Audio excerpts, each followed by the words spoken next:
concern that if some areas, cities, states, or what have you, jump over those various checkpoints and prematurely open up without having the capability of being able to respond effectively and efficiently, my concern is that we will start to see little spikes that might turn into outbreaks. There is a real risk that you will trigger an outbreak that you may not be able to control, which in fact, paradoxically, will set you back, not only leading to some suffering and death that could be avoided, but could even set you back on the road to trying to get economic recovery.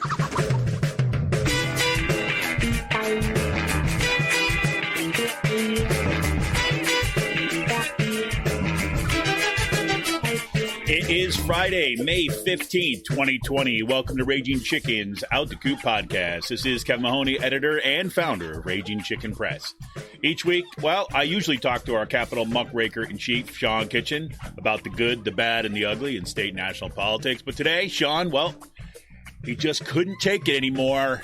He had to go to the reopened PA rally at Pennsylvania's Capitol. That's right. Stay safe. Stay safe, Sean. And this week, this show. The never-ending evidence that elections have consequences. Wednesday evening, the right-wing dominated Wisconsin Supreme Court ruled Governor Tony Evers' stay-at-home order was, unconstitutional. Yep, following the ruling, the Tavern League of Wisconsin, the kind of trade association for bars, restaurants, that kind of stuff, told all its members, open up their pubs ASAP. Yes, and soon social media was filled with pictures of packed bars with zero social distancing. The grand experiment has begun, everybody. Here it is. What happens? We're going to find out what this virus can really do. It's pretty crazy.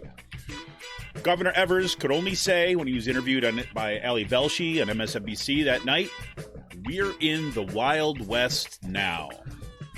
Indeed we are. Dr. Anthony Fauci, who you heard in today's intro, is one of the few trusted voices in the White House's coronavirus task force. Well, he testified remotely before the Senate this week. Remotely because, of course, he's social distancing and self-quarantining because of people in the White House were found to test positive for coronavirus. Who knew? Anyways, Fauci told senators that spikes in deaths would soon be expected if states began to reopen without the proper protocols or protections in place. Surprise, surprise. And it seemed like one after another this week, stories about how public higher education is on the chopping block across the United States as disaster capitalist politicians use the cover of COVID-19 pandemic to institute mass layoffs and budget cuts. The deepest cuts thus far may just be those at Missouri Western State University, which may make it easier for other state university systems to do the same. We're going to get into that story a little bit because it's pretty crazy. Today's PA Focus, huge shout out to Shanna Danielson. Yes, Shanna, who is running for state senate in the 31st district. She got another big endorsement this week from Auditor General Eugene DePasquale. In his endorsement, DePasquale says, quote, "Shanna is smart, hardworking, and brings the highest level of integrity. She will be a state senator that we can depend on to lead for our families and our community." Danielson, who's taken on the corporate shill Mike Regan, is running strong on her support for working families and a state government that is focused on people first. Yes, not the corporate hacks. How about that? We need Shanna. Just full disclosure, I have donated to Shanna's campaign, and I would encourage you to do the same. You can check her out, click the link on today's show, it'll take you right to her webpage. And Pennsylvania is not immune from those deep cuts in higher education I was just talking about.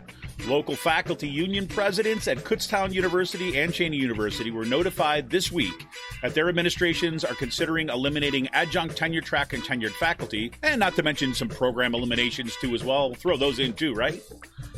Of course, Raging Chicken has been covering Fauci's deceptive budgeting and accounting practices for years. I went back and my very first article for Raging Chicken Press back in 2011 was about this.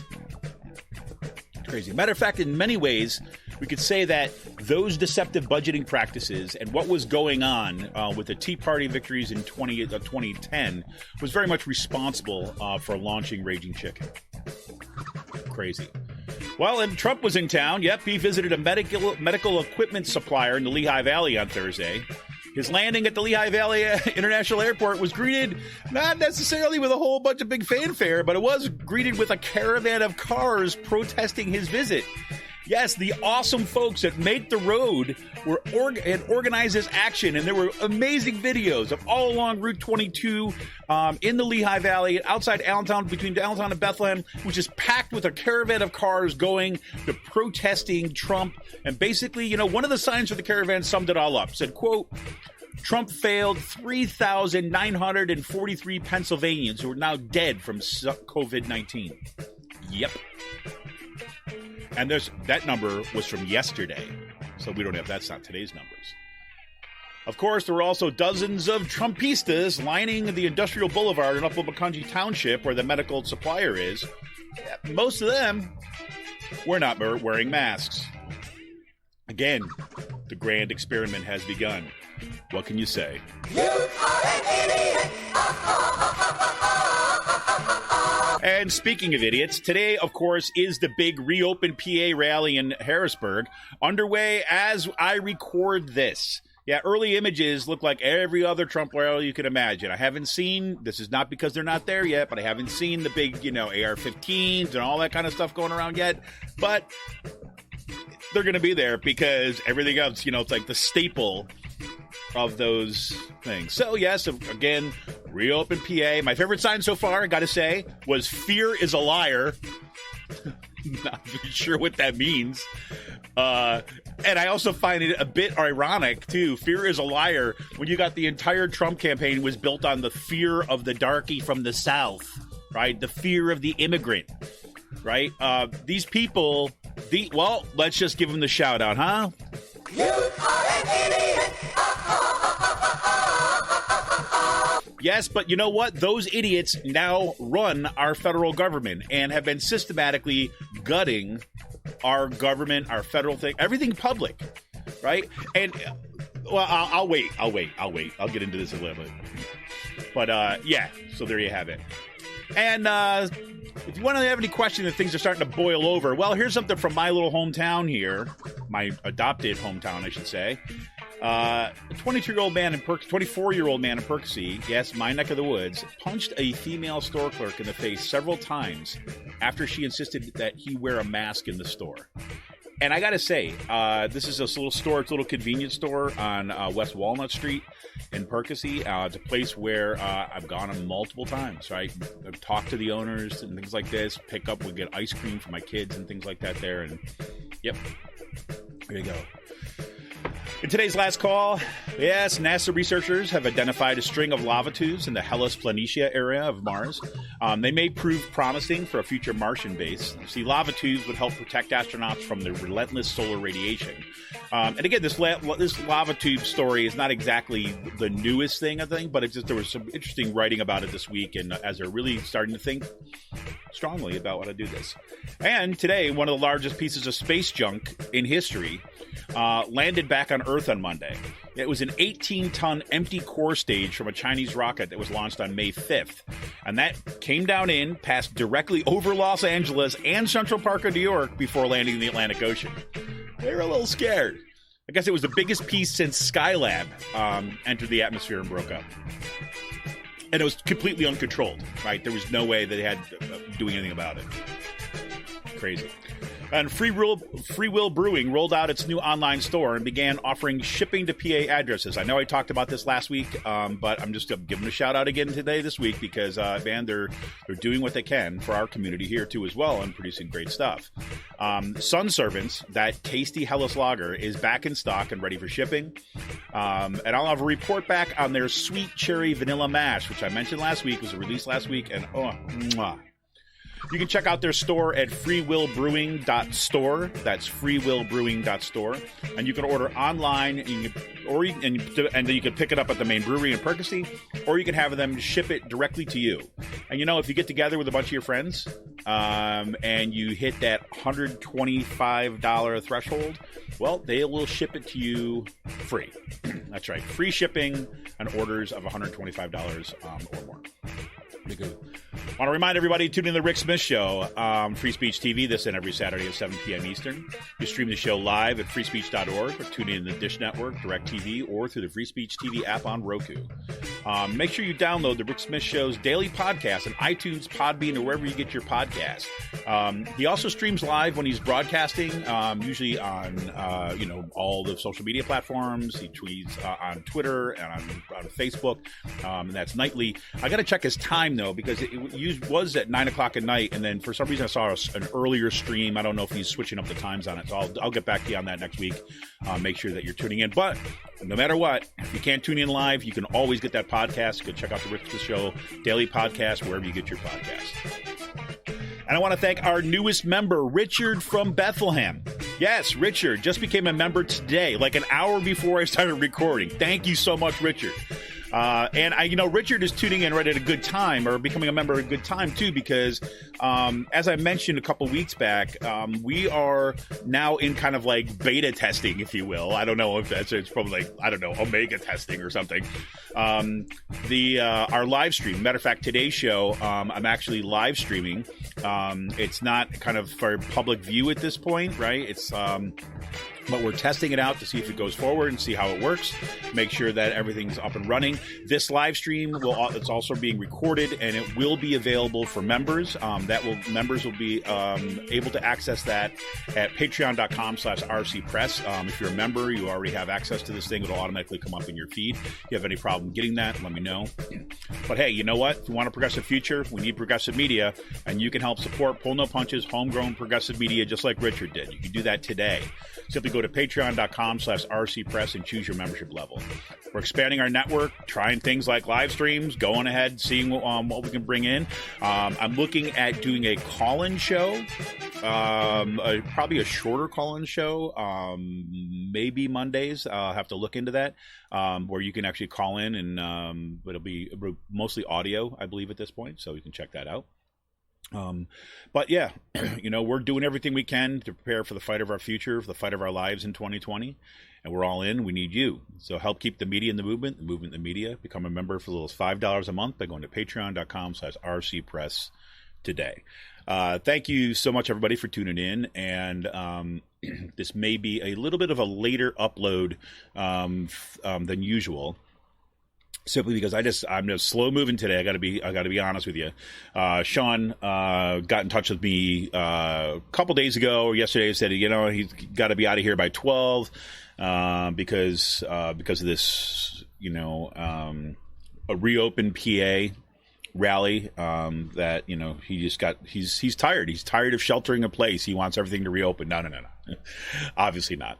Sean is there with his camera, I assume, covering that rally, getting some pictures and things like this. So I'm sure you can check him out on the Kitchen Snaps on Instagram to see some of his latest pictures, as well as following him on Twitter, which, by the way, if this is not a kind of a big move, I don't know what it is, but Sean, you cannot no longer follow Sean as at RCPress_Sean. Nope.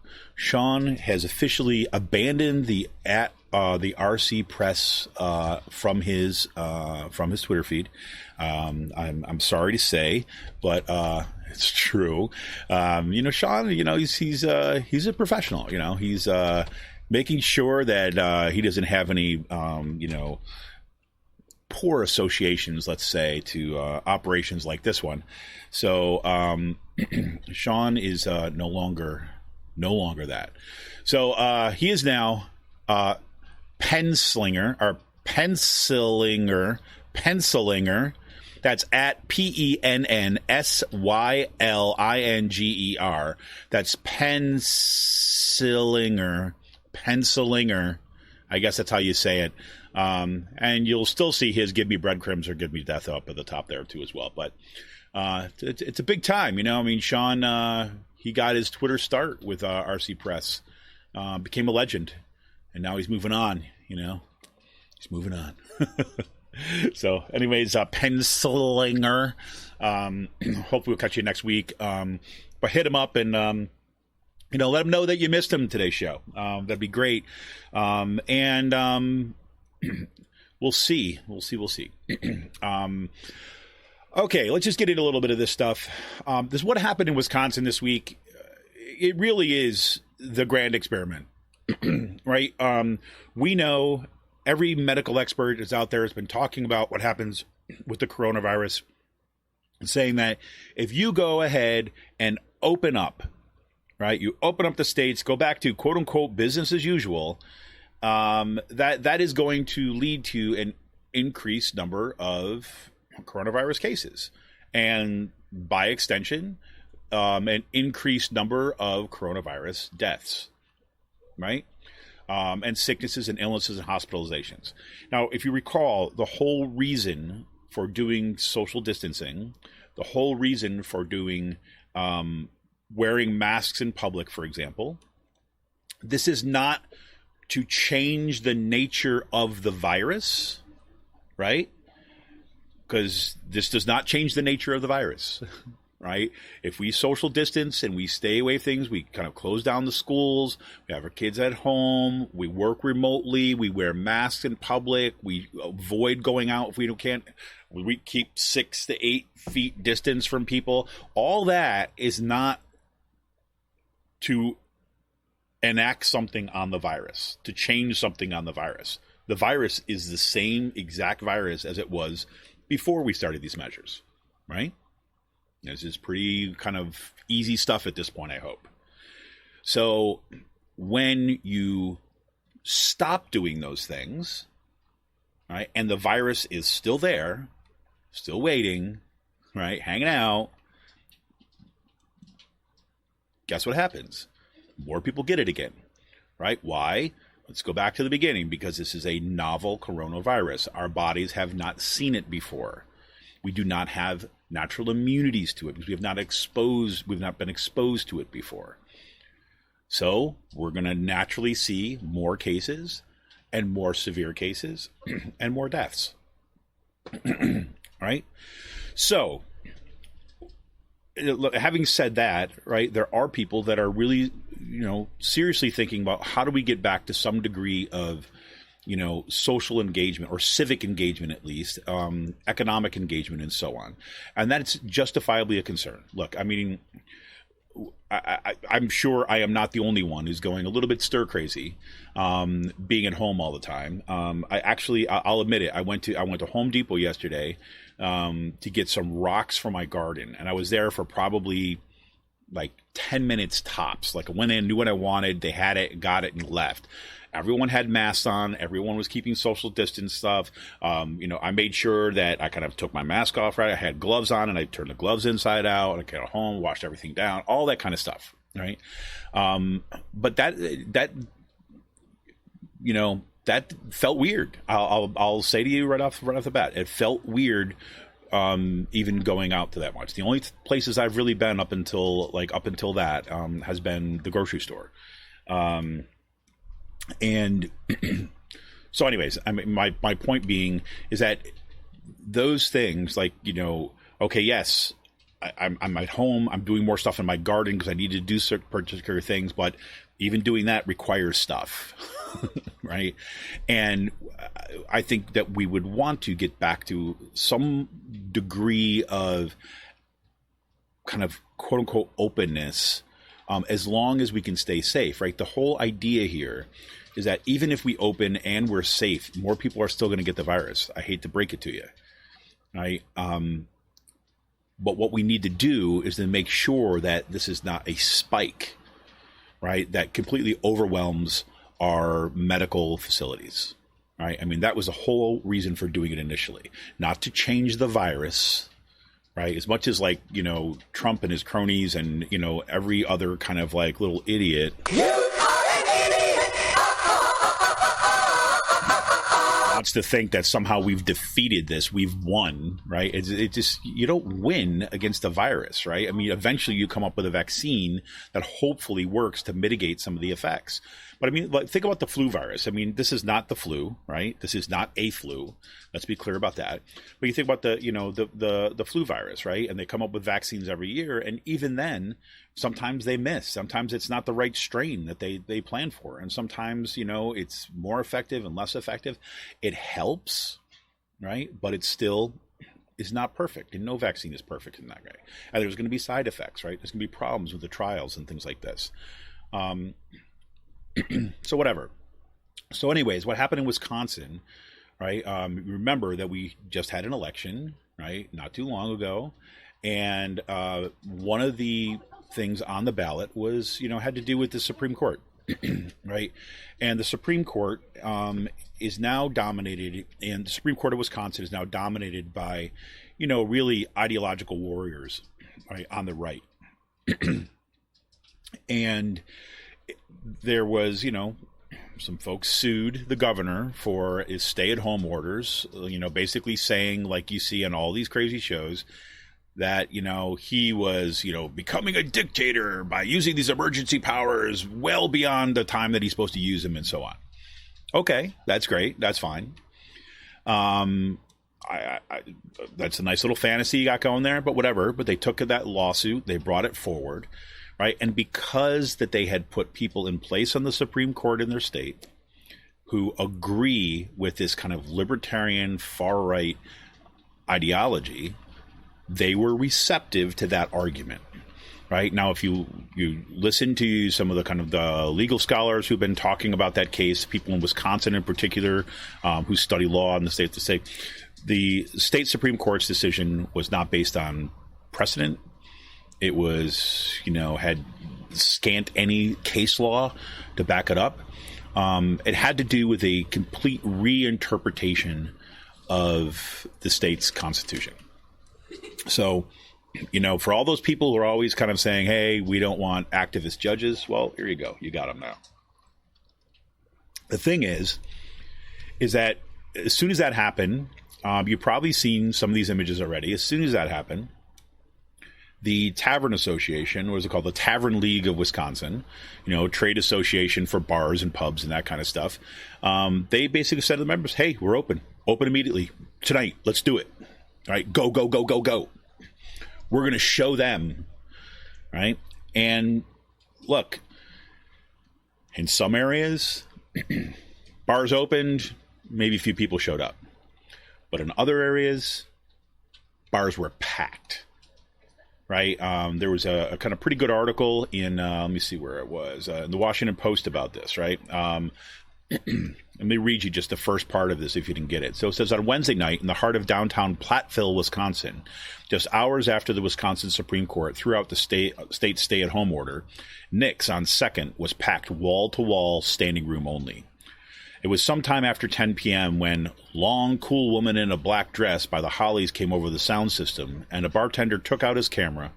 In a Twitter broadcast, he surveyed the room of maskless patrons crammed together, partying like it was 2019. A few were pounding on the bar to the beat, some were clapping their hands in the air, and some were fist-pumping, a scene so joyous they could have been celebrating the end of the worst pandemic in a century. Instead, Wisconsin Governor Tony Evers knew they were just celebrating the apparent end of his power over them, at least for now. And that's what it was. And you can check that out. You can go in the link in the show notes if you want to kind of check that out. And that's exactly what happened. And here we go. So there's the reopening question, and then there's the reopening with the proper protocols, none of the proper protocols. And you heard Tony Fauci today, in the intro today saying, look, this was going to happen. These states open too quickly, right? Or they're not giving clear guidance, right? Or rules or regulations about how to open.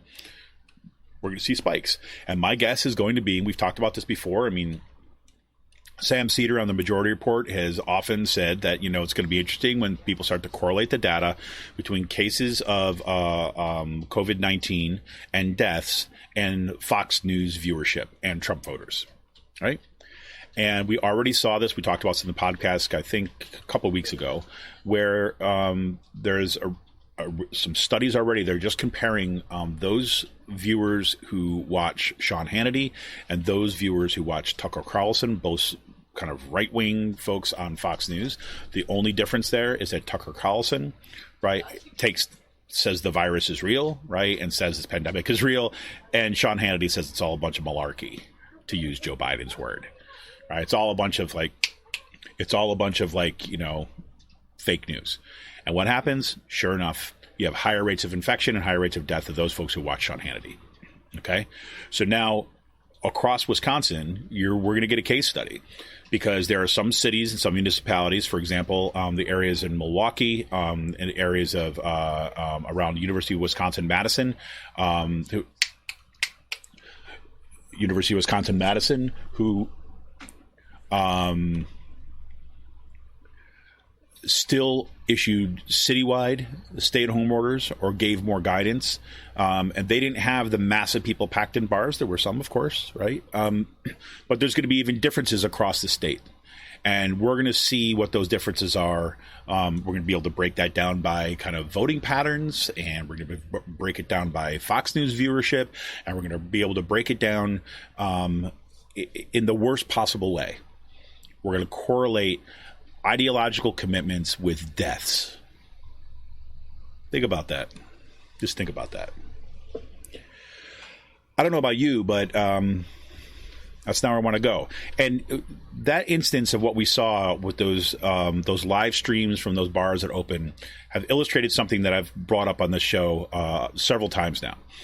It's that when you say to people, even this, I've been talking about this in particular in Pennsylvania, we're saying Governor Wolf is basically issuing this kind of, 3-tier system where you're either red, yellow, or green, right? Red means you're locked down, still, the pandemic is raging. Everything stays in place. Yellow, you begin to kind of a little bit easing because the number of cases have dropped, right? And start to slowly begin to kind of look at kind of opening and setting grounds and procedures, making sure that there's testing, making sure that there's adequate hospital beds, making sure that there's contact tracing, all that kind of stuff needs to be in place. And then if it goes, I think it's 10 days, 2 weeks, if that's still going okay with not an increase in cases, then could move to a broader reopening. Right. And my contention was always that, look, unless you actually have enforcement mechanisms, unless you actually have ways of making sure that these counties, different counties, are on board, when you go from red to yellow, right, in Governor Wolf's scheme, right, you basically say, okay, yep, we're beginning the process of reopening. The reaction to that, right, at the everyday level, right, is not going to be, okay, let me see what the scientists say. What were the exact protocols that we need to follow? No, right? If you are in an area, especially if you're in an area that has been inundated with this idea that, Governor Tom Wolf is a dictator and he's using his power as a way to keep us down, and it's a Democratic conspiracy and this whole pandemic is wrong. The way that that's going to be responded to is not in this measured way. People are just going to, it's all or nothing, right? It's an on-off switch.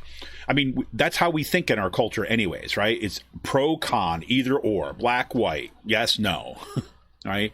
I spend time in my classrooms teaching students like, okay, we're going to try to get beyond an either or light switch approach to argumentation, right? Ways of thinking.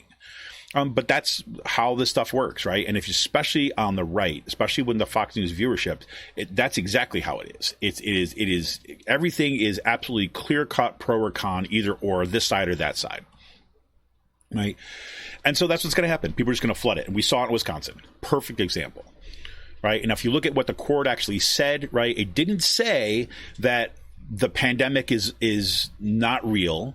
It didn't say that, that opening up was going to lead to more deaths or not. No, what it said is that, the governor has to go back and has to work with the legislator in order to kind of come up with more sensible regulation, blah, blah, blah, blah, blah, right? They knew exactly what they were doing. Of course, they were just undercutting the entire power of a Democratic governor. If you remember when this is what Scott Walker did when Scott Walker got defeated in Wisconsin, is they tried to strip away, right, as much of the power of the governor as possible before Evers took office, for exactly this reason, right? I mean, so, we can talk hypocrites, we can talk about all that kind of stuff, but the fact of the matter is that we're in a situation now that people are going to die, and I think this is going to be rolling across the country now. I mean, we saw the outlandish suit that was put in place that sued Governor Tom Wolf. If you remember back to 2010. Is that when we saw these Tea Party victories, and then we saw these pieces of legislation like, anti-worker legislation, gutting the public sphere, all that kind of stuff, they rolled across the country and they were pretty consistent, right? And that's because the right has a legal infrastructure, it has an academic infrastructure, it has an intellectual infrastructure, it has a media infrastructure that it can coordinate across these areas. Even though there's all these disagreements on the right, they still can coordinate, in a sense, messaging and kind of an approach on the right. And so you basically had similar bills that were being put forward across the country, right? Again, one of the reasons why we launched Raging Chicken. Same thing is going on now, right? You've got these lawsuits that are being brought against governors, right? And very similar kinds of language, and testing the power of the governor to kind of, with these stay-at-home orders. It's going to be dangerous. And so, there's going to be people who are just they're going to go out and they're going to do what they're going to do. But watch the numbers in Wisconsin. That's all I can tell you. And we're going to see more after that. It was kind of ironic seeing Fauci testify this week. Fauci came out and basically said, you heard him on the intro, and said, look, we're in for a return to even worse economic downturn, basically, if we come out too soon. It's like, so for all those who are out there saying we got to return, keep America great, whatever the hell you're going to say, and keep America great means, we have to get back to just making profit at all, at all costs, right? Who cares who dies, right? It's just, business first. That's the most important thing, whatever, get the government out, all that kind of stuff. Well, he basically said this is where it is. And of course, after he testifies, now he's getting the cold shoulder from the Trump administration. So we'll see how long Fauci's going to last in that space. But who else is there, right? I mean, that's going to be the crazy thing. There were some really interesting discussions this week that I didn't put in the show notes today. I didn't hear, but really digging in more to what's going on in the CDC, because CDC has been completely absent. There was some really good reporting on this over in The Guardian. There was some, I think it was The Times has some good articles about it. David Dayen has been doing phenomenal work on this. So do check that out too as well, because it's just, it's a metaphor for what's going on here. It makes me, it's weird, but it makes me want to get CDC garb. I have like a hat, like CDC. That's what I want. I think that's what I'm going to have to get, because I want to kind of support CDC. I mean, I don't know about you, but like for me, like the CDC was always one of these organizations that was amazing, right? I mean, you'd see it in movies, right? When you have like, these pandemics and these outbreaks and all this other kind of stuff, or some kind of weird disease, and it's all over in science fiction stuff when trying to figure out what's going on with some sort of invasion or something. The CDC, because we recognize the CDC for the longest time as like like the gold standard, right? In how you organize, a society, right? And a research body and a research institution, a research process, and a concentration of some of the best scientists to be able to track this stuff and plan. Right? That's what we want. And the CDC, helped set up disease, CDCs in countries around the world too, right? I mean, they were recognized as being kind of leaders. And they were never like, well, I mean, I'm sure if I'd have to qualify this, I'd have to look more particular, but I've never seen the CDC politicized in the way that it's being politicized now. And the way it's being politicized is like telling them to shut up, right? And having nonsense being spoken instead. So there's that. We also had a whistleblower case this week, which I also didn't mention. The guy who was basically demoted and kicked down for saying truth about viruses, but there's that too as well. So we'll see what's going on. So one story I want to talk about before we get into today's more PA focused stuff is what is happening here when it comes to public higher education, and again, I understand there's folks who are going to, hear me talk about higher education. I know that if Sean was on the show right now, his eyes would probably begin to roll because he knows I'm going to get in a little bit into the weeds and stuff. But, this is the area that I come from. There's no doubt about it. And so these stories do pop up. But I want to be clear is for me, and I guess this is a personal problem in some ways, right? Because higher education, public or private for that matter, but public especially, was always had such a important place in the way that I understood the world, right? I mean, I bought into all the kind of hype and arguments and ideology that was. Especially in the 70s, 80s, and 90s, especially when, the whole idea was that, education will set you free, right? Education is the answer. And now I know now, I would say that my higher education has been a slow process of disabusing me of that idea about higher education.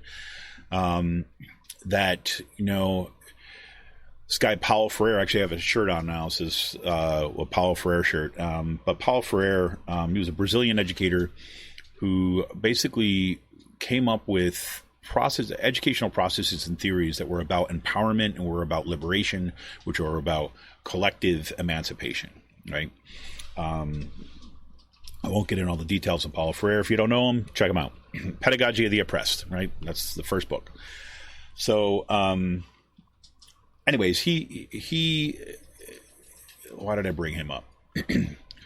Well, he has in one of his books, I think it was Education for Critical Consciousness, but he basically says that education cannot be the engine of emancipation precisely because it should be.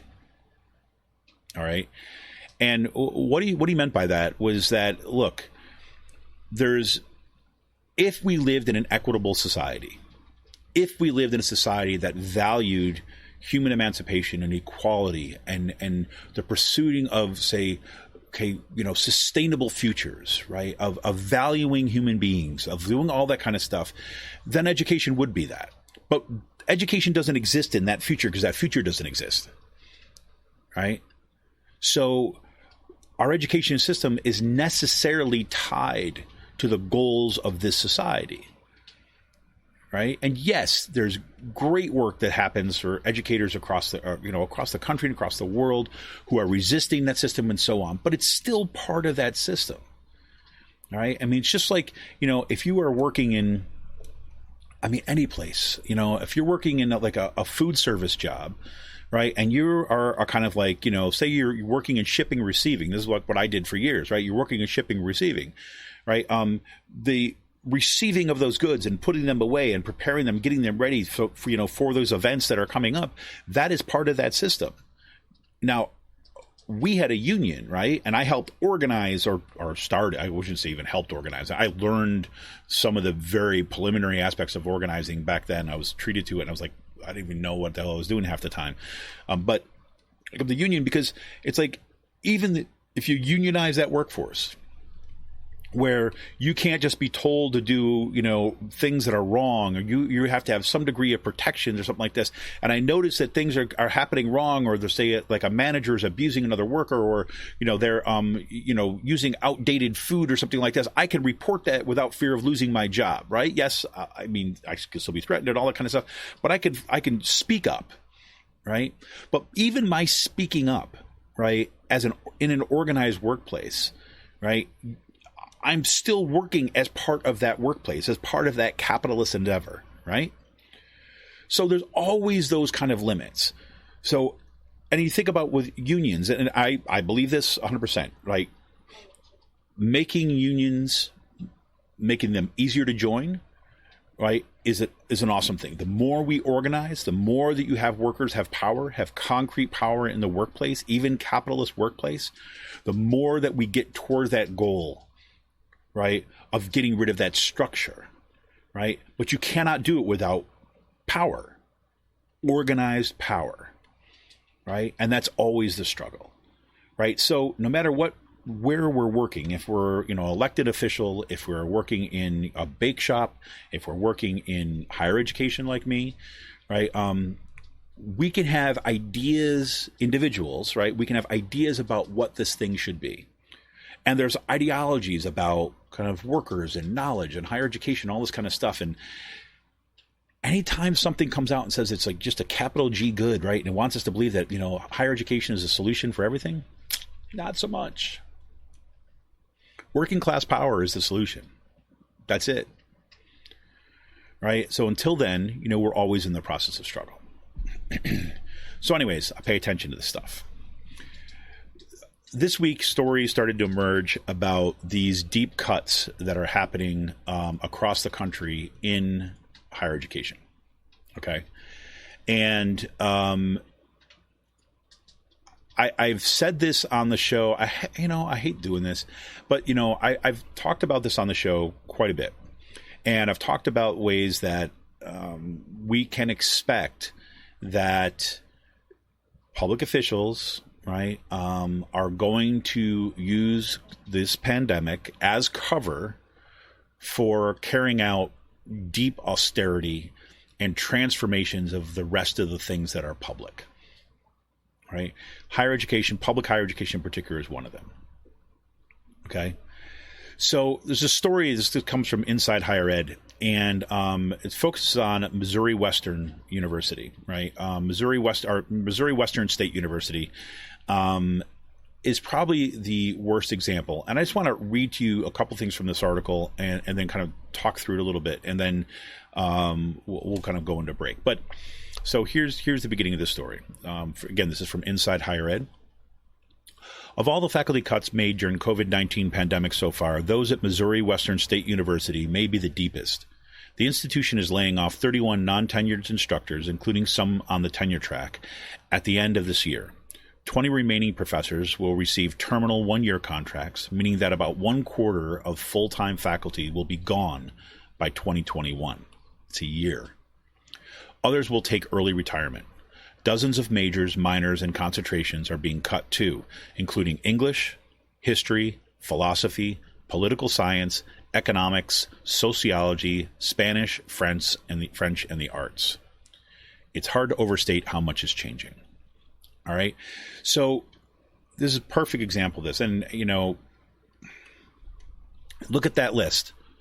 English, history, philosophy, political science, economics, sociology, Spanish, French, and art. You got to wonder what the hell's left, right? Well, if you've been following what's happened in higher education, and if you're positioned like me, if you're in higher education, and you hear what state legislators, Republican ones, because this is a Republican-dominated legislature in Pennsylvania, but frankly, Democrats have been hand in glove with them for decades, right? Matter of fact, a lot of the changes that we're seeing, the pushes to change towards more market-friendly started with Ed Rendell, right? I mean, Ed Rendell was one of the ones who ushered in some of the weird financing practices and advocated for some questionable budgeting practices.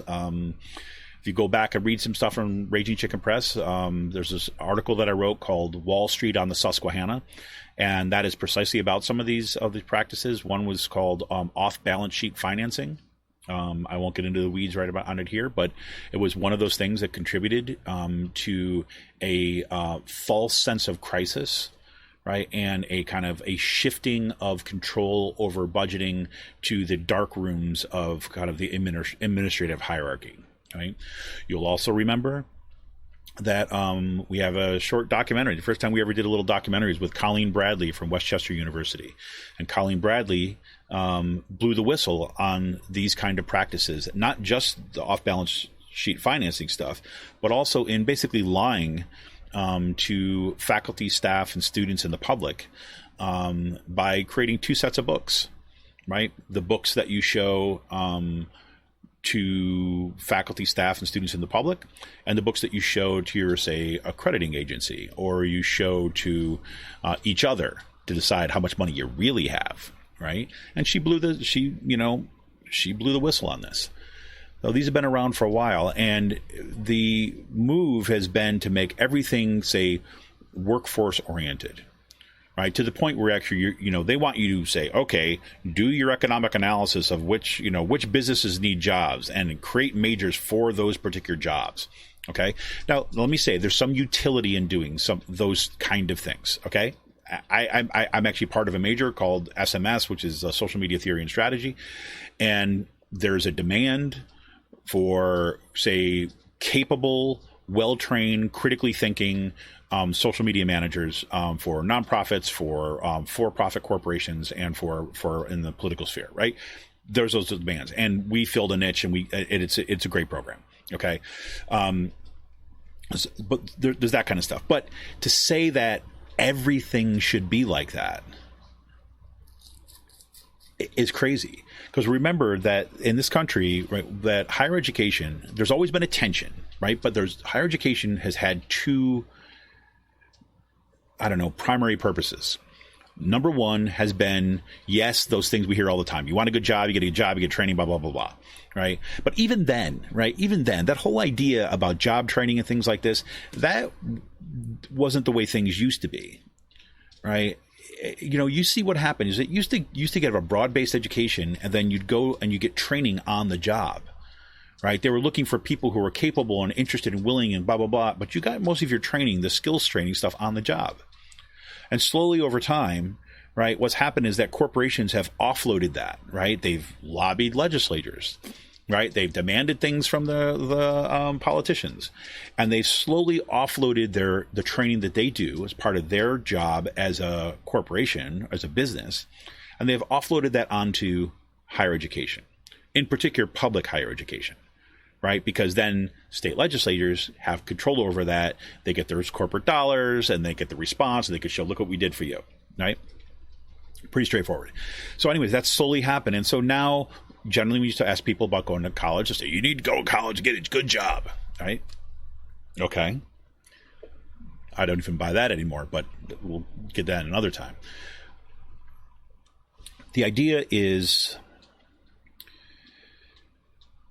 it's partial, right? And you can't, I don't want to deny the fact that there's an important role that higher education plays in that. But there's a whole other part about why we have public higher education, specifically public higher education, right? It's the idea is that you're training citizens, and I'm using citizens in a broad sense, like people who are part of a particular community, not the legalized, who's a citizen, who's not a citizen, that stuff.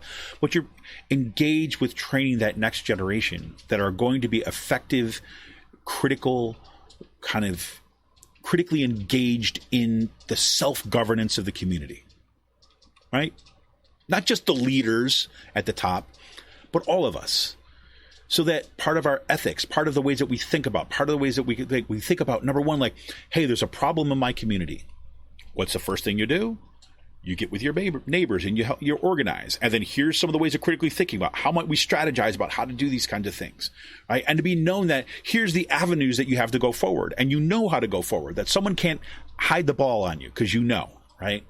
That was kind of the whole idea, right? The whole idea about democratic education was supposed to be embedded in public higher education. And that's been slowly stripped away. And if you look at that list from Missouri Western State University, English, history, philosophy, political science, economics, sociology, Spanish, French, and the arts, those are all things that are about the human being, about our collaborative culture, our ability to exercise power and to think critically, the ones that think not just about the bottom line, right, but our values, right? Those are being taken away. And again, so why do I focus on this, and why focus on this article? Well, does this mean that every place is going to be as bad as this? No, it does not mean that. But it does mean that they set a bar. And the way that this stuff works, right, in any kind of political emergent idea or movement, is that someone comes forward and does this, and it makes it that much easier for the next business or organization or university in this case to do the same thing, right? Because they broke the glass. Right? Broke the glass. And if you read Naomi Klein's Shock Doctrine, right, this is what we're going to be living through, what we are living through and will continue to be living through for the next couple of years is going to be disaster capitalism writ large. Thus far, the disaster capitalists, those people who basically in a disaster, when there's a crisis, all right, this is Milton Friedman, basically, you know, Chicago economist coming in basically saying, yep, in a crisis, people look for the ideas that are lying around.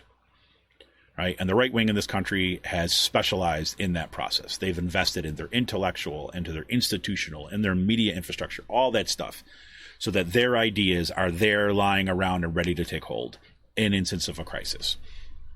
This is the first time we've seen it to such a large degree as a national and global crisis. And now we're in a battle to see whether or not we go to this next stage of kind of dystopia, really. So we shall see. Disaster capitalists look at this. They say, hey, look, crisis. People are freaked out. Budget. You tell everybody there's no money. And then you say, well, then we're going to have to do this. And you hope you get people afraid and cynical enough that they look at you and they say like, oh, I guess there's nothing we can do. Okay, we'll take a pay cut. I'm sorry that a third of my friends and colleagues are going to be fired.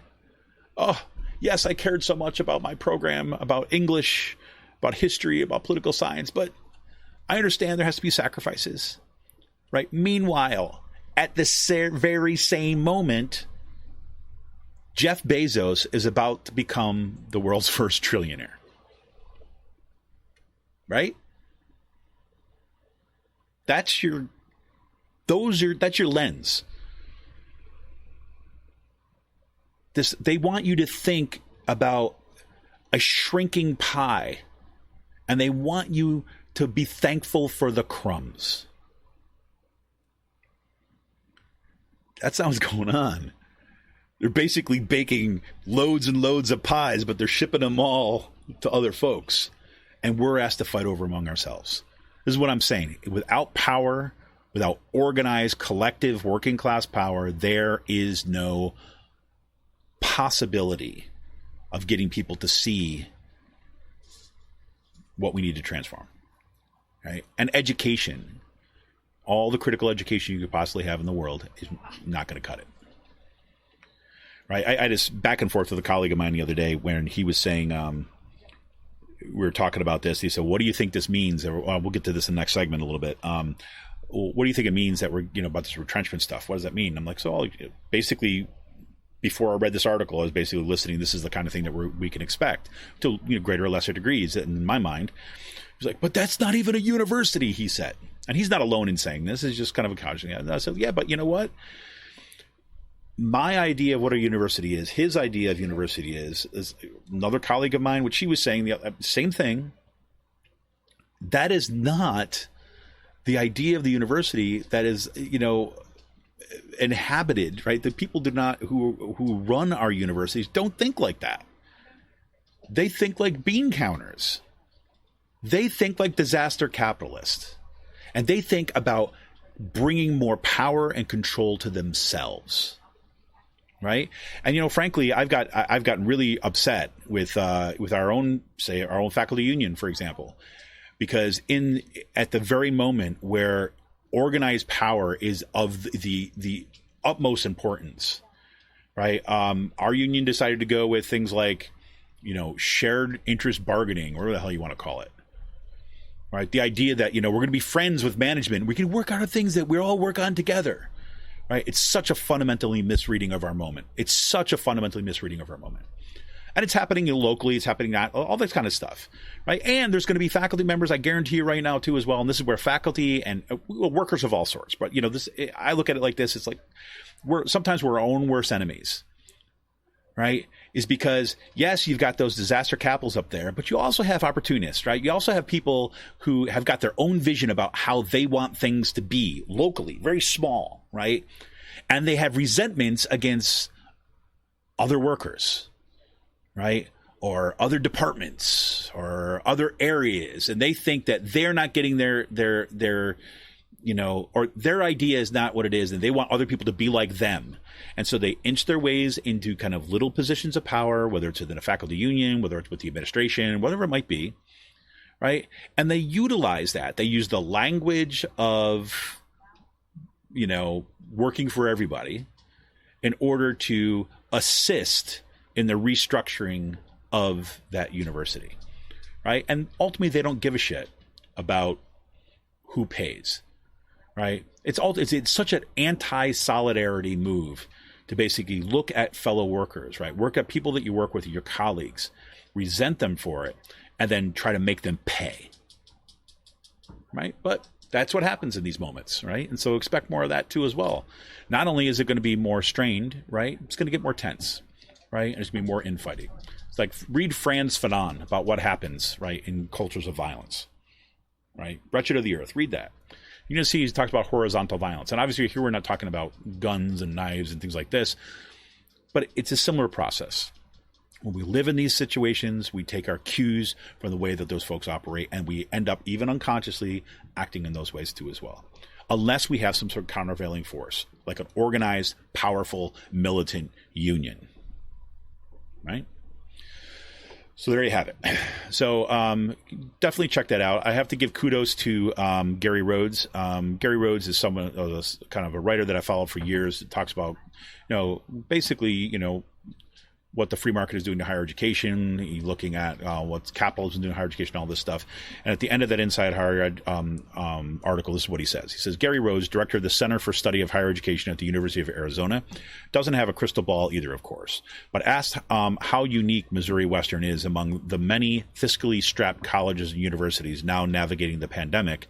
Rhodes said he sees three patterns emerging. As usual, he said, the most precarious instructional ranks, contingent faculty members and graduate students are being and will be the first and worst hit through silent layoffs, aka non-renewals. That's already happening at Kutztown University, by the way, where I am. Next, he said there is disaster academic capitalism, which I've written elsewhere. It doesn't need to be academic capitalism, it's just disaster capitalism. We're not special. Those institutions that had been experiencing enrollment and fiscal challenges pre-COVID-19 will amplify their restructuring, using the crisis to restructure and retrench, with management trying to bypass deliberative strategic shared governance. Yep. Even if this isn't the case at Missouri Western, based on faculty accounts of shared governance, Rhodes said he knows of no institution that has addressed such challenges by reinvesting in core academic programs and personnel and incrementally reduced administrative cost. Overall, Rhodes also remarked on the heightened discourse of austerity, even as divestment in core academic functions continues, to the detriment of students and from marginalized populations most of all. That's what we're in for. He's right on the money, right? So do check out that article that's Gary Rhodes. And coming at the end of that article from Inside Higher Ed, and the article is called Not the Same University, particularly with a focus on Missouri Western that cuts 50% of their faculty, along with programs on history, political science, sociology, economics, English, music, and more. All right, this is Kevin Mahoney, editor and founder of Raging Chicken Press. We're going to take a quick break, and we'll be back right after this with today's PA Focus. And maybe we'll do PA Focus and Last Call together. Maybe. We'll see. All right, Kevin Mahoney, editor and founder of Raging Chicken. We'll be right back.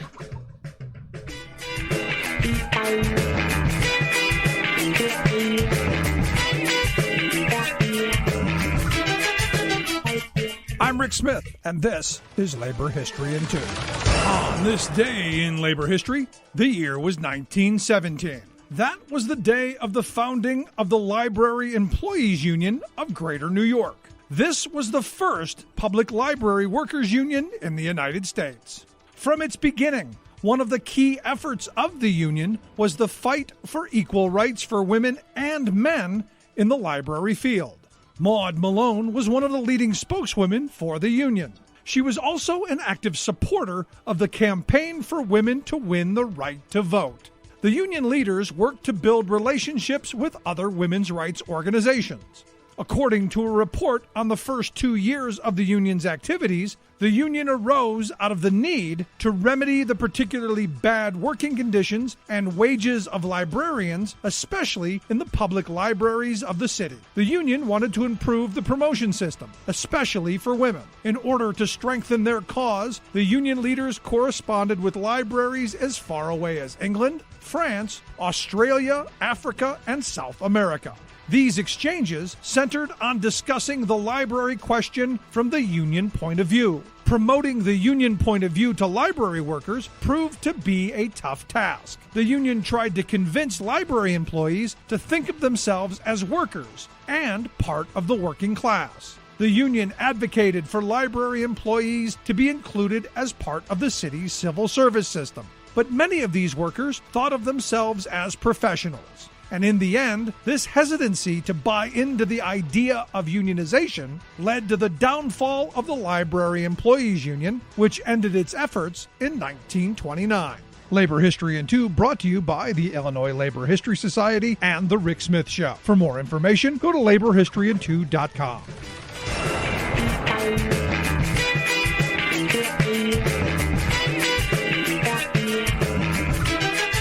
Welcome back to Raging Chicken's Out the Coop podcast. This is Kevin Mahoney, editor and founder of Raging Chicken Press.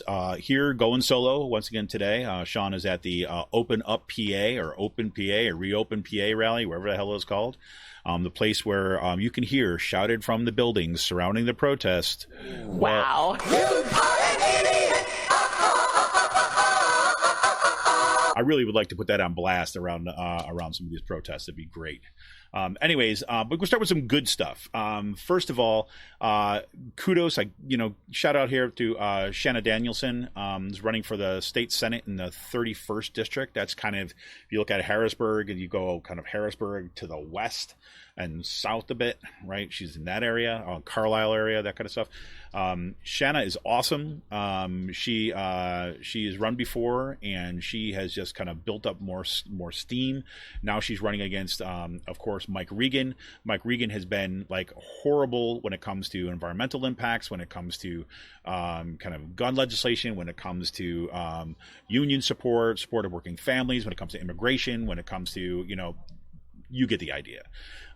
He's one of those guys. So Shanna's taken him on and got a huge endorsement from Eugene DePasquale this week. So just huge shout out to Shanna Danielson. Sorry, Shanna.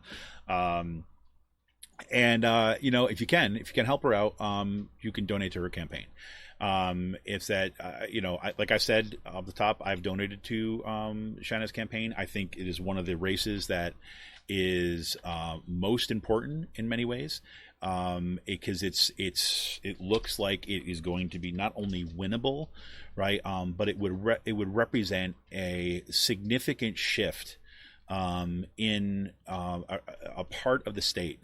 Right. And I shouldn't say, and it's not just, Shanna doing this alone. The organizing that is happening in that area of the state has been ongoing for years now.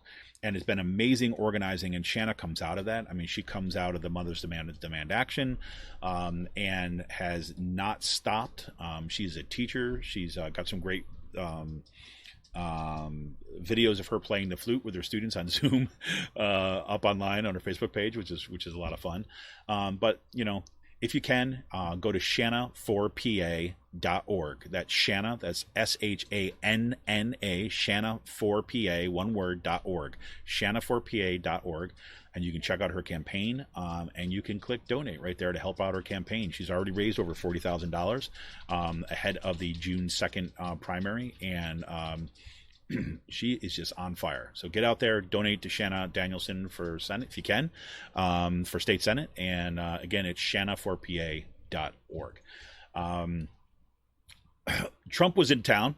Yes, everybody. Made a little PA visit as he's trying to kind of get away from the disaster that's going on in Washington, D.C. and his handling of the pandemic to try to kind of get back to his normal campaigning, which he can't really do very well. So, but he kind of flew into ABE, which is Lehigh Valley International Airport. And there was all sorts of Secret Service, anything, not a whole lot of fanfare at the airport. I think even people at the airport were a little reluctant to see this guy come in, but is what it is. But I began seeing these signs, heard about it the early part of the week, but you never know how this stuff is going to come out. And sure enough, man, Make the Road, and the work they're doing in Lehigh Valley, number one, is just top notch, right? It just can't be beat. So Make the Road Action was out there organizing for here and showing creative ways of organizing a pandemic. They organized a car caravan to head out to the airport as Trump was coming in, and there was these great shots that somebody was filming of just car after car after car after car going down Route 22 in Lehigh Valley toward the airport with all sorts of signs decked out against Trump's visit and telling him to go home and put on a mask, which is great. At the same time, like out there, like I was saying in Upper Macungie Township, yes, there were the kind of red, white, and bluers out there with their "Don't tread on me" signs and all that kind of stuff, not wearing masks, greeting Trump and saying, yes, we want to reopen PA. So those are folks who were in the thing. But the real amazing action was what Make the Road did. It was a huge deal. Like I said, Sean is out there for the Reopen PA rally in Harrisburg. If I take a quick peek into what's going on with that right about now, let's see if there's what the latest is on Twitter. I know that Sean is very happy to be out there for the Reopen PA thing, but we'll see. It's just pretty crazy. Yep, somebody's out there with a truck. This is great. At the rally, it says 87% of Pennsylvanians favor caution and safety in PA's recovery. Right, little counter protesting going on there. Other people going out there to get in counter protests, some really great ones. Somebody showed up with a plague costume. I'm not sure if that was a counter protest or a protester, to be honest with you, but pretty cool. I have to kind of say that. And now you've got people out there, 70% died in nursing homes. That's your fault. There you go. Some good stuff. Anyways, so we'll see what happens there. Pennsylvania, again, is not alone with the crazies. These have been happening all over the place. The good thing is to start seeing some of the counter-protesting that's going on, which has been really heartening and encouraging. Gotta love that. And then just kind of a little shout out for me. It's like I have, my wife was saying the other day, too, is like, she's noticing more and more police just everywhere, right? And noticing more and more people being kind of on edge, like hearing more people just being angry and angry at like Governor Wolf for locking us down or, against the Democrats and that kind of stuff. And her read on it was kind of all the police said, maybe, these folks, this police probably know that people are getting frustrated and angry, and they're in a potentially dangerous, as the potential become more dangerous, especially when you've got, this kind of like, Reopen PA stuff. And then sure enough, right here in our own town, this little convenience store on West Walnut, just great people, run the store, go in there. It's a little convenience store.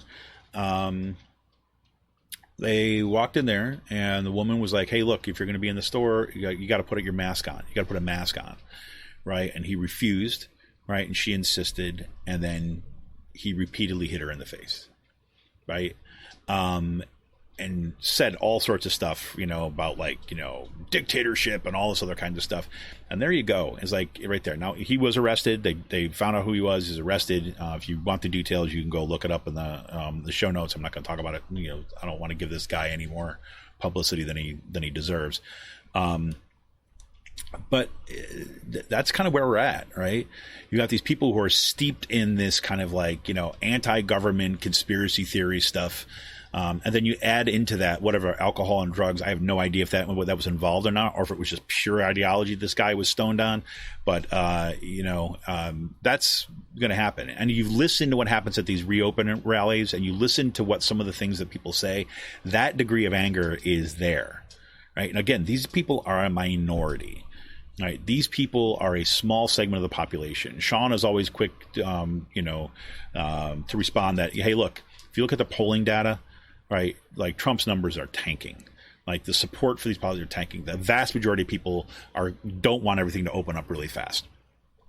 So they're a minority, but they're a minority that can do a lot of damage, right? And so that's kind of the issue there. Lastly, before I guess I was going to do today's last call with this segment too as well. Kind of a little bit of a condensed show on that end. I did want to talk about, say, what happened locally here. And then, locally, I mean, kind of at Kutztown University where I work, right? So, where I used to work, I'm now doing everything virtually, so I'm whatever. So there was this week, Kutztown University faculty, right when it was the day that our grades were due, right? The day before our grades were due, right? This is last Tuesday. Kutztown University President Kenneth Hawkinson talk with the union president, Tom Stewart, and basically informed the union that the university intends to is invoking Article 29 of the faculty contract. And Article 29 is called the retrenchment contract, and that is basically the process alerting that, yes, due to changes in finances, all right, that's the official languages, that they're going to look at cutting faculty and staff and programs. Now, what's important about this article is that it's different than just, say, for example, not rehiring people. We talked about that in the first segment today, is that when you do not renew somebody's contract, right, and you cut down their teaching load, which Kutztown University did before the coronavirus pandemic. I would be clear about that.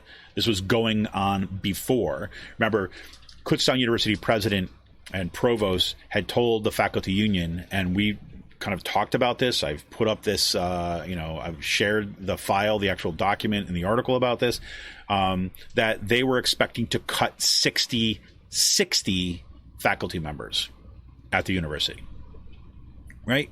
So it's like a fifth, something like that.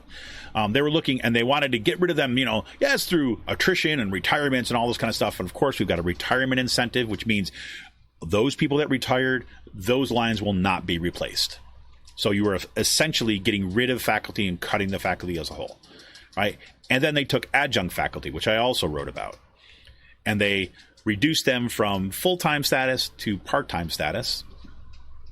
Right? What does that do? It means that they lose a bunch of their health coverage, right? And then they realize that, despite what the faculty said, wait a minute, we're not going to have enough seats for students. You say there's no seats, but you say that there's too many seats that are out there, and that's the reason why you're cutting them. No, that's not true. And sure enough, they cut them down a class or two. And then at the beginning of the semester, right before the beginning of the semester, and again, we've talked about this on the show, what did they do? They increased class sizes. Yep. Because they took those students those faculty members who were just cut were supposed to be teaching, and now they said, oh my God, now we have a crisis. We don't have enough seats. I guess people are going to have to tighten their belts, buck up, work harder. We're going to make the classes bigger. That's what they did. So there you go. That's the process. That's what we're going through right now. That happened before the pandemic. I want to be clear about that, because what's going to happen now is like Kenneth Hawkinson, President Hawkinson at Kutztown University, the provost, and all the administration are going to be saying till they're blue in the face, there's nothing we can do. This is the pandemic. It's a force of nature. It's something we've never faced before. Blah, blah, blah, blah, blah. Right? And I could get behind that if I had not heard that exact thing about dozens of other instances, which were the first time for everything, out of their control, force of nature, perfect storm. Right? All that kind of garbage. That is just what they're doing. The thing that kills me about it is it's so freaking cowardly. It's just like, it's like condescending and cowardly. I can remember this years ago when Kutztown University was first going through retrenchment, because this is like the third time, right? In 2010, we had a real retrenchment. Then in 2014, there was another attempt to retrench, but it didn't happen, right? We pushed back against it, right, and stopped it. But I was there, right, in 2010 when this was going on. We were saying to the to the provost at the time. It's a different provost. He's moved on. Say, look, you guys want to cut stuff. We know you want to cut stuff. So let's have an honest conversation about what your plans are. Where's this going? And I'll never forget this. The provost at the time said to me, and this was at our kind of meet and discuss table. He said to me, he's like, but if we talk too much about those plans, even if they're not finalized, people are going to get mad. And like, I saw the look on his face and some of the other people at the table's face on the administration side, and they were really worried about that. People getting mad. So they were not going to have an open and honest conversation in an institution of higher education for free exchange of ideas reigns supreme, right? They're not going to have an open and honest conversation because they were worried that people were going to get mad. And my response, of course, was like, people are already mad, right? You just don't want to deal with, have anybody have any input or control or question the choices that you're making. And they were like, threw their hands up, right? It's like, no, we're not doing it. We're not going to do this. We're not going to share. We're not going to talk about this stuff. We have our plans. That's what I mean about consolidation of power, right? And that's exactly what's going to happen now. Except I guarantee you now is that a lot of faculty and staff, what they're going to do is they're going to say like, oh, well, especially those ones who are not at risk, those ones who are not going to get fired, those ones who are, thinking or worried about their own little job and that's it. They don't care about anybody else. Those folks are going to be like, well, I guess there's nothing we can do. What else are you going to do? It's a pandemic. Look, President Hawkinson really is trying, and the provost really cares, and they're doing their best in a horrible situation. And look, they even said that they care about us. Look at their emails. We're like little starfish. Whatever. The starfish thing, by the way, is going to be a little out the coop extra for members only on Patreon, just so you know. I rewrote this. Anyways, I don't want to get into it now because it'll get me off on a whole lot of tangent. So, I don't know. What I encourage you to do, if you want to get a kind of quick update, go check out the piece that's on Patreon. This is not kind of members only. I should say this at this point too as well. I'm going to be beginning publishing my writing, right? My writing in particular, more to the Patreon page, as we're shifting a little bit away from Raging Chicken Press as the primary focus. And I'll be perfectly honest with you. I mean, Sean's not writing for us anymore. I've had personally have had a lot of difficulty getting new writers on board. And then when you might remember me talking about this right at the beginning of the year. I thought we had a cool plan about moving forward, bringing on a kind of a particular writer and then expanding the podcast. And then all this freaking pandemic stuff hit, and it's just been chaotic. Okay. So what I think we're going to do, we're try to consolidate operations a little bit to kind of streamline things a little bit. So, Raging Chicken Press, that website, that will still be there. And ideally we'll get a point where we can move back to, posting primary stuff there. But right now, given the fact that we're focusing so much more on the podcast, and what's going on here and posting up to Patreon, it feels like burning a lot of extra money, with the, degree of service that I was having at ragingchickenpress.org, that is just going to waste. And my goal has always been not to just like spend money for the sake of spending money. I mean, it's after all, when kind of members are supporting this stuff, I want to make sure that that money is being spent well. And I don't want to just hope that we're going to have a whole stream of writers that are going to suddenly think it's going to be a great idea to contribute to this process. No, I'm not going to do that. And I'm not just going to just like bring writers and have writers just like publish things for the sake of publish things so that they can get a little money or something like that either. Right. I mean, that's not, if you're not committed to what we're doing here, right, then you're not a good fit. You know what I'm saying? So that's what we're going to do. And I think we have a lot more possibilities here, with focusing a little bit more on the podcast and some of the streaming stuff that we're testing out right now. And that will ideally, this is my thought at least, so that that will begin to feed back into some of the coverage that we're able to bring to some of these issues. And given the fact that we got all these retrenchment stuff going on, I'm going to get back into that little lane again. So I will still be posting that stuff to our Facebook pages and our Twitter accounts, but a lot of that is you're going to be able to find a lot of our writing is going to be taking place at patreon.com/rcpress. Again, any of the writing of the articles and the main podcast, that will all be posted on patreon.com/rcpress for free. You don't need to become a member to come access. There will be, however, some kind of members only stuff, kind of like bonuses, like being able to see some of the beta testing of the stream and that kind of stuff. Some extra features that we'll be bringing in there. But the content that you are used to with Raging Chicken Press, with this podcast, with the writing we do, that still is all going to be available for free just at patreon.com/rcpress. But I'll also have some more kind of announcement-y stuff about that. Everything is kind of still the way it was, with a little bit of expansion at this point. Anyways, I said all that just now, just because I was saying the article that I posted on Monday, I guess it was, Kutztown University makes first move to lay off faculty. That kind of goes over this announcement. You can check out the letter that was the email that was sent from the union president about this. And, it's coming our way. And the expectation has been, what we heard back from some of the folks in the faculty union is that Kutztown and Cheney University, Cheney is the other university, receive these things, are not unique, and doesn't mean it's going to be only us. They expect virtually all universities in the Pennsylvania State System of Higher Education to receive retrenchment letters, or have Article 29 invoked, I should say. Retrenchment letters come out later. So I've begun to have several questions on email about how that all works. Is like, well, if you look at the contract, basically what it means, doesn't mean for fall, right? It means that we're notified of it now. They're going to start looking at it. Any tenured faculty member, right, has to be notified by October 30th, I think it is, right? So in other words, this article allows tenured faculty members to be removed, right, for reasons of financial problems. So that will happen in October. Then the next round is tenure line faculty members, right, who are kind of not in their probationary period, not in their first two years, but closer to tenure. That is December 1st, and then so on, right?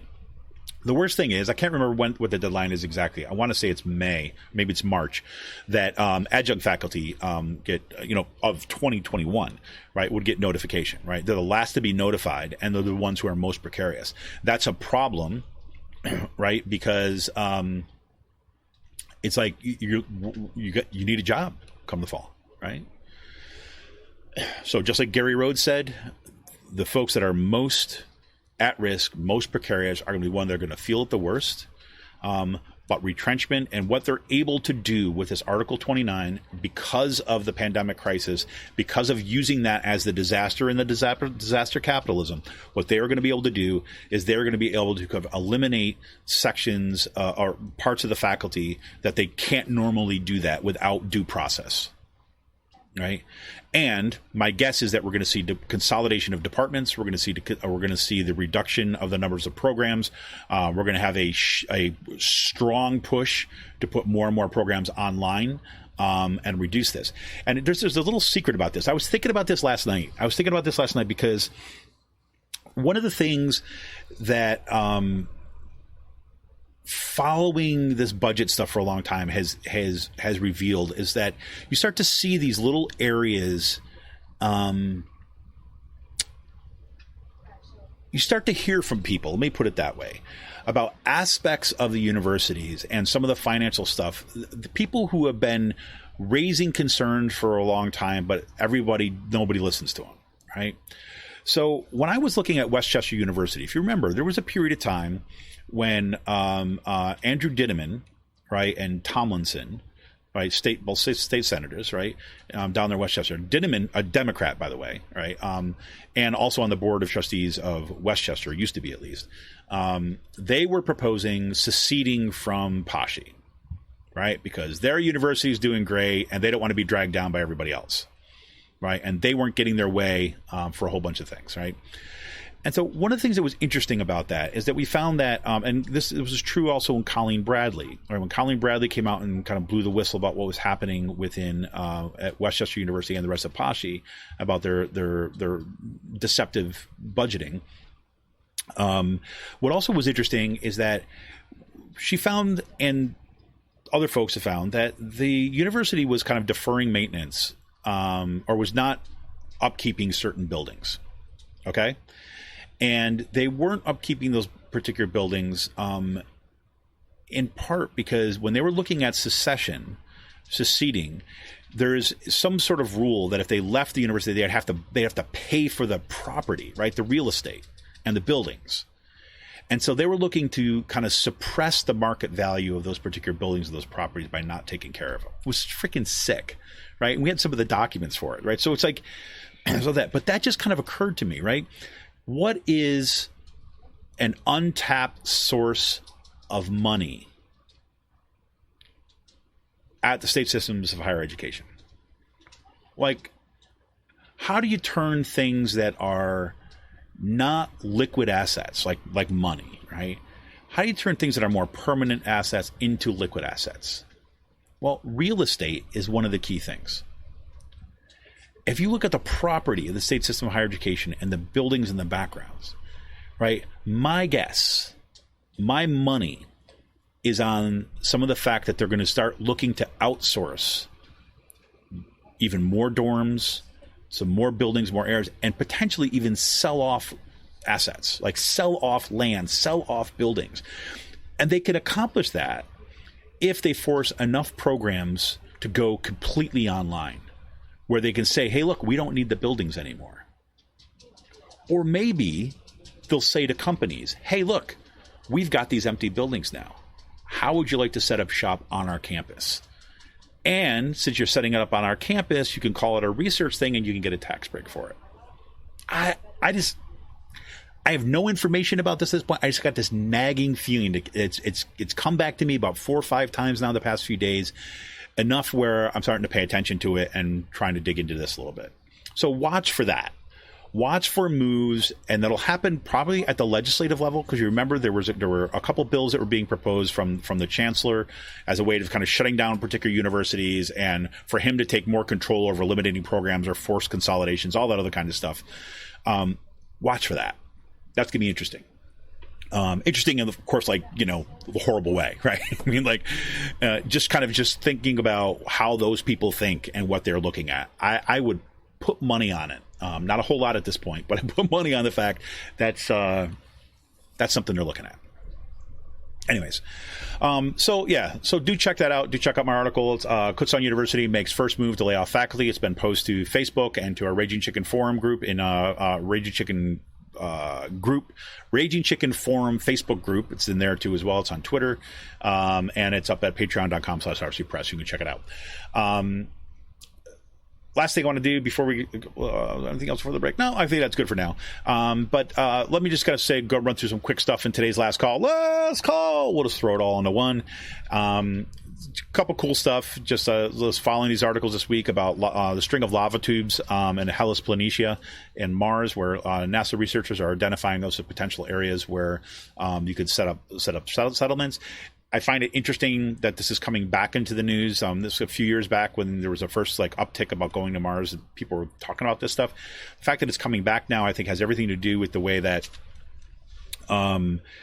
this kind of return to the moon and this commercial race for getting to Mars is kind of putting this back in the headlines. People are looking kind of a little bit more seriously at that.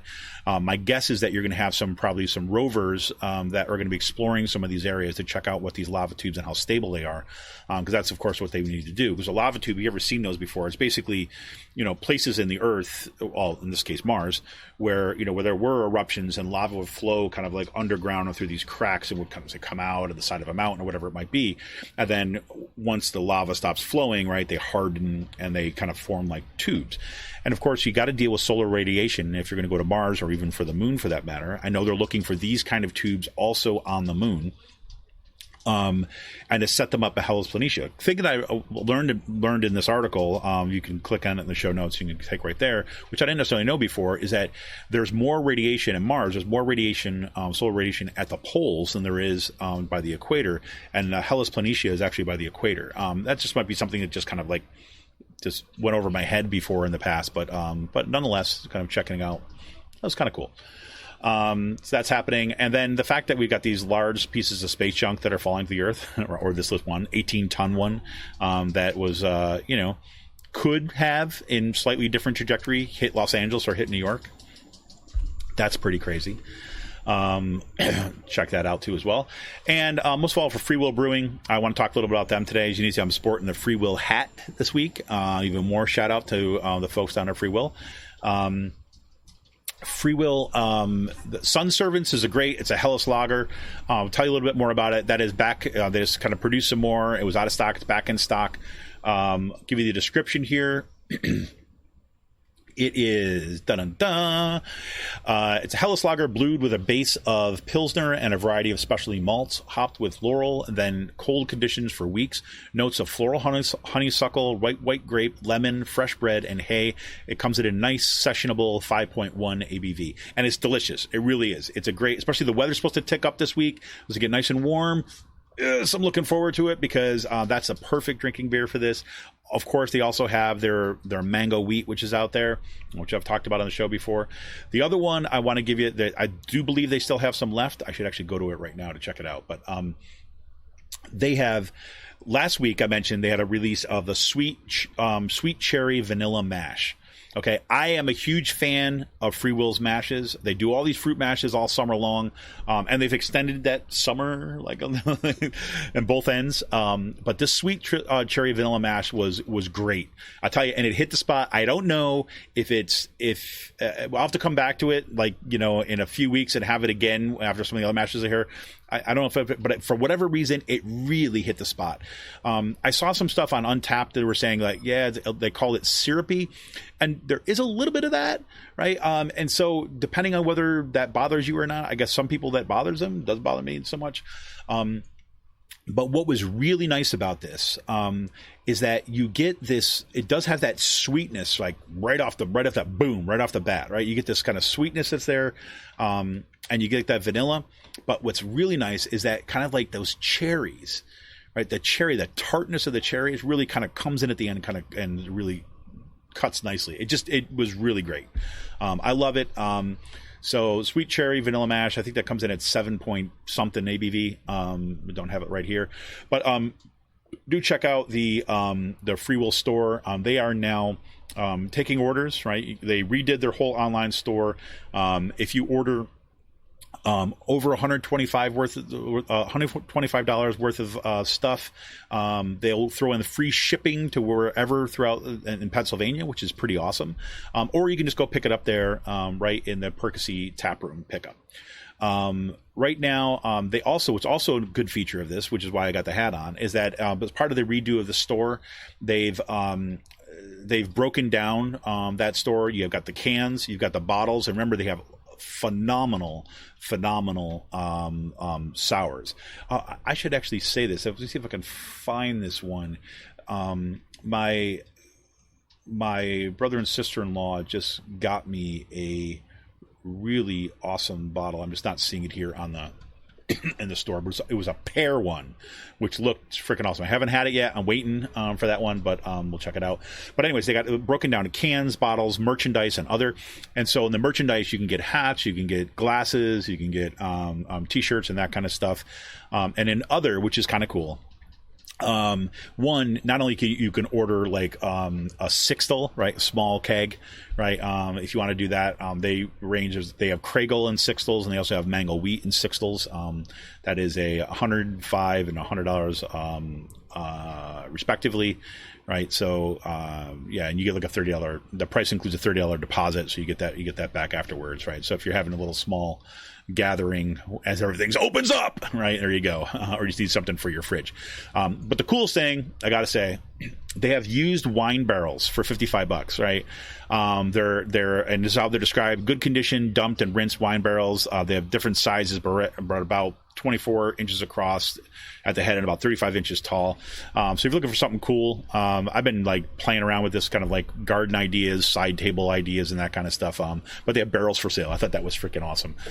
There you go. So anyways, you can check that out at freewillbrewing.store. Again, if you can order online, you can pick it up the tap room in Percy, or you can have it shipped to your door. And maybe you get together with some friends and you say, okay, we're going to order a bunch of stuff. We're going to break that $125 threshold, and then you're going to get free shipping thrown in on top of that. That's pretty awesome. Anyways, freewillbrewing.store. There you go.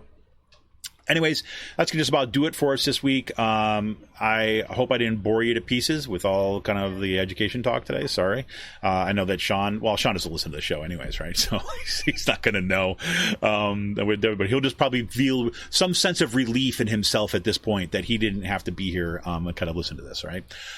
Just want to, again, hammer this down for our members. If you're a member of the show, if you're a member of Raging Chicken, you will be able to be treated with a recording of this live stream, and hopefully this came out good. If you remember last week, I'm going to have to, I just haven't had time this week to break out some of the segments. I had a little bit of a glitch in the recording last week, so there was a couple parts of their segments, not the entire show, but there were a couple parts of the segments where Sean's audio was off.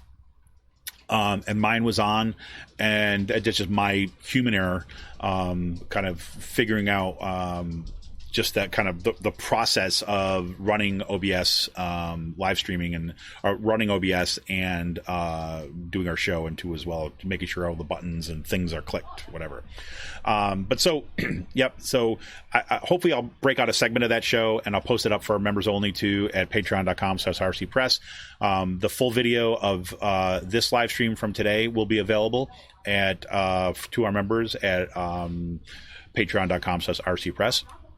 And probably what will happen is that maybe in like a couple of weeks or something like this, unless there's like just major flaws in what we're doing, might release that to the broader public as a whole. So basically members will be treated with some kind of early access to some behind the scenes stuff or kind of new things we're trying out. And then we'll kind of release it to the broader public down the road. So there you have it. Thank you for sticking with us today. One more time, I just want to give a shout out to our newest member, Richard, from Bethlehem. He became a member today. Thank you, Richard, for becoming a member. Remind everybody that you become a member of Raging Chicken by going to patreon.com/rcpress. Become a member for as little as $5 a month. It's like a beer a month. A member of Raging Chicken Press. And I'll tell you, this is what I do. I'll be perfectly honest with you. I support a number of shows. I subscribe to a bunch of magazines, some of which I cannot read all the time. But the way I think about this is that I believe in independent progressive media, period. Right. So even if I don't go through and read a magazine for 3 months and it's coming to my house, right, or I have digital access, which I haven't looked at in a while, I'm still supporting them. Why? Because that work is important of building out our infrastructure. Right. So even if you're not here for every single podcast, even if you're not like reading everything that we put up there, even if you're wondering like, maybe, I don't know if I should support it, blah, blah, blah, $5 a month. Right. I know that some people are struggling. I'm not talking to you. But for those of you who actually kind of like can contribute, $5 a month, right? I mean, you think about it. I don't know about you, but for me, once I make that subscription, once I kind of get in there, I don't think about it anymore, right? I just consider that's part of the cost of being part of the progressive community, right? So if you can be like that, you can be like Richard, right? You can be like John from last week. Become a member for Raging Chicken, patreon.com/rcpress. That would be freaking awesome.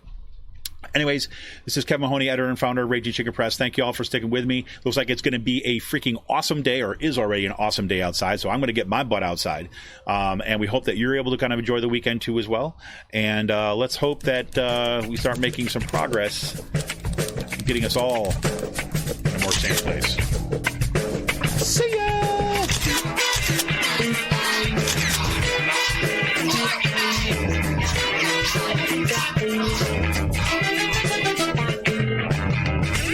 My concern that if some areas, cities, states, or what have you, jump over those various checkpoints and prematurely open up without having the capability of being able to respond effectively and efficiently, my concern is that we will start to see little spikes that might turn into outbreaks. There is a real risk that you will trigger an outbreak that you may not be able to control, which in fact, paradoxically will set you back, not only leading to some suffering and death that could be avoided, but could even set you back on the road to trying to get economic recovery.